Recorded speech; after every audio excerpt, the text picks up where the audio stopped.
মানে এতটা আশ্চর্য হয়েছি এই ঘটনাটা দেখে যে আসলে কোন পথে যাচ্ছেন আপনারা। তাবলিগ জামাত আমরা যতদূর জানি যে আপনারা দাওয়ার কাজ করেন, মানুষকে ইসলামের পথে ডাকেন, দিনের পথে ডাকেন। এখন আপনাদের যদি এই সাংঘর্ষিক রূপ দেখি বা আপনারা যদি আজরাইলের ভূমিকায় একে অন্যের উপর ঝাঁপাই পড়েন, তো আপনাদের দেখা ভাই এইসব দাওয়াতে কি মানুষের আসার রুচি থাকবে? মানে বিশেষ করে যারা ব্লুটুথ মুসলিম আছে, হয়তো ধর্মটা এত ভালো কর্ম হিসাবে পরিণত করে নাই, কিন্তু ভাবছে যে না একটু তাবলিগে গিয়া আমরা হয়তো কিছু জিনিস শিখে আসবো। তো আজকে শিক্ষণীয় জিনিস কি, যখনই প্রতি বছর এই দেশের তাবলিগ জামাতের যেই প্রোগ্রামটা থাকে, তখনই আমরা দেখি দুইটা গ্রুপ হয়ে যান পলিটিশিয়ানদের মতন।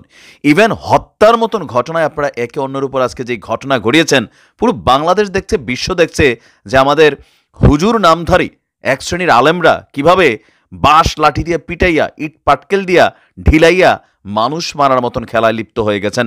এরকমই যদি হয় তাহলে বাংলাদেশে তাবলিগ জামাতের প্রোগ্রামগুলো বন্ধ করে দেওয়া দরকার। কারণ প্রত্যেকেই তো দাবি করছেন ভাই আমরা সঠিক, এ আসতে পারবে হে আসতে পারবে না, এটা তো কোনো কথা হইতে পারে না। যদি মিলা চলতে পারেন এগুলা করেন, আর নয়তো বাংলাদেশে এগুলা বন্ধ করাই উচিত। কেননা হত্যার মতন ঘটনা যখন ঘটে যায় তখন সেখানে সরকার বা প্রশাসনের শক্ত ভূমিকা রাখবে। দোষটা কার? দুই দলের বক্তব্য, কমেন্ট, নিউজ দেখা মনে হচ্ছে দুই দলই সঠিক, তাহলে ঝামেলাটা কোথায়? বিশ্ব ইজতেমা এই মাঠ দখলকে কেন্দ্র করে বরাবরের মতন জুবায়ের এবং সাতপন্থীদের মধ্যে আজকে যে সংঘর্ষের ঘটনা হয়েছে, এই পর্যন্ত ৩ জন নিহত হয়েছে, আহতের সংখ্যা কয়েক শতাধিক। এছাড়া ইজতেমার মাঠ সাতপন্থীরা দখলে রেখেছে বলেও আপনার ভিডিও বক্তব্য আসছে। আজকে গভীর রাত ৩টার দিক থেকে এই সংঘর্ষের সূত্রপাত হয়। নিহতরা হচ্ছেন বাচ্চু মিয়া, ৭০ বছর বয়সের একজন মানুষ, কিশোরগঞ্জ জেলার পাকুন্দিয়া থানার আপনার ওনার বাড়ি, এবং বেলাল বয়স হচ্ছে ৬০, বাবা আব্দুল সামাদ ঢাকা দক্ষিণ খানের বেড়াইদ এলাকায়। আরেকজনের নাম পরিচয় পাওয়া যায়নি। আহতের সংখ্যা নাম পরিচয় বইলা সময় নষ্ট করছি না। সূত্র বলছে এই মুহূর্তেও ঢাকা শহরের বিভিন্ন রাস্তাঘাট দখলে নিয়ে নিয়েছে তাবলিগ জামাতের ভাইরা। এগুলো আপনারা দেখাবেন? এন্ড ঘটনা কি, রাত ৩টার দিকে নাকি সাতপন্থীরা তুরাগ নদীর পশ্চিম তীর থেকে কামারপাড়া ব্রিজ সহ বিভিন্ন রাস্তা থেকে ইজতেমা মাঠে প্রবেশ করতেছিল। এ সময় মাঠের ভেতরে থাকা জুবায়েরপন্থীরা ইট পাটকেল নিক্ষেপ শুরু করে। জবাবে সাতপন্থীরাও সেখানে পাল্টা হামলা চালায়। এক পর্যায়ে সাতপন্থীরা মাঠে প্রবেশ করলে উভয় পক্ষের মধ্যেই সংঘর্ষ ছড়িয়ে পড়ে, আর এতে এই নিহত এবং আহতের ঘটনা ঘটেছে। সাতপন্থীদের প্রভাবশালী মুরব্বী মুয়াজ বিন নূর তিনি বলছেন, আমরা এখন ইজতেমা মাঠের নিয়ন্ত্রণে আছি। মানে আপনারা কিসের নিয়ন্ত্রণ করছেন?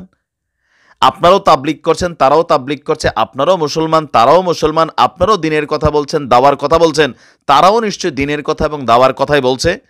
তাদের বক্তব্য হচ্ছে জুবায়েরপন্থীদের আক্রমণে আমাদের ৩ ভাই শহীদ হয়েছে। ময়দানে অনেক জুবায়েরপন্থী চাকু এবং ছোরাসহ আটক হয়েছে। চিন্তা করা যায়? মানে আমি আসলে কি যে বলবো। এদিকে ইজতেমা মাঠের সংঘর্ষে হতাহতদের টঙ্গীর আহসানুল্লাহ মাস্টার মেডিকেল কলেজে ভর্তি করা হয়েছে, জেনারেল হাসপাতালে। তো আপনার নিহতের সংখ্যা কনফার্ম করা হয়েছে। আমি যখনই নিউজ করছি এর পরিমাণ আরও সম্ভবত বেড়ে গিয়েছে। তো আমি সর্বশেষ যে আপডেটটা দেখলাম, এ নিয়ে নানান তর্ক বিতর্ক। মহাসড়ক বন্ধ করে তাবলিগ জামাতের বিক্ষোভ চলছে, যান চলাচল বন্ধ আছে। শ্রীপুরে রাস্তা আটকে চলছে আরেক দৃশ্য। শ্রীপুরের মাওনা চৌরাস্তার ঢাকা ময়মনসিংহ সড়ককে অবরোধ করা হয়েছে, আর এখান দিয়ে যান চলাচল বন্ধ। আমরা দেখছি যে গাজীপুরের টঙ্গীর ইজতেমা মাঠের দখল নিয়ে এখন পর্যন্ত এই ঘটনা ছড়িয়ে পড়ছে বিভিন্ন জায়গায়। এখন যারা মারা গেছে তাদেরকে রাজনৈতিক নেতাকর্মীদের মতন তাদের নিজস্ব লোক বলে দাবি করা শুরু হয়েছে। এই যদি হয় তাবলিগ জামাতের আসল চরিত্র, এই চরিত্রটা কেন প্রতি বছর বিশ্ব ইজতেমাকে কেন্দ্র করে তাবলিগ জামাতরা এক মানে কি বলা হয় যে, আমার কাছে এদেরকে কি ভাষায় যে বলবো ভাই। আমার মনে হয় বাংলাদেশে বিশ্ব ইজতেমা বন্ধ করে দিতে হবে। কেন বন্ধ করতে হবে? যদি দুই গ্রুপ মিলা শান্তির বার্তা শান্তির মাধ্যমে দিতে পারেন, এই দেশে ইজতেমা হোক, নাহলে এগুলো বন্ধ। কারণ কার জীবন আপনি কেড়ে নিচ্ছেন? মার্ডার করছে দুই একজনে, মামলা খাবে এখন হাজার হাজার মানুষ। এই মানুষগুলো প্রতিনিয়ত বিব্রত অবস্থায় থাকবে, মানে নানান ধরনের হয়রানির শিকার হবে। আর সারা বিশ্ব দেখছে যে দেখো কি করতেছে হুজুররা। মানে এখানে মাঠ দখলের ইস্যু, এ আসলে হে আসবে না, এই যে মুসলিম কমিউনিটির মধ্যে বিভাজন, এটি সারা বিশ্ব কিন্তু খেলছে।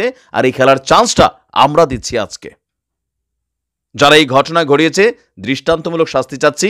আর এখানে দুই পক্ষ যদি তারা মিলতে না পারে তাহলে ইজতেমা বন্ধ করে দেন, সোজা হিসাব। ভালো থাকুন।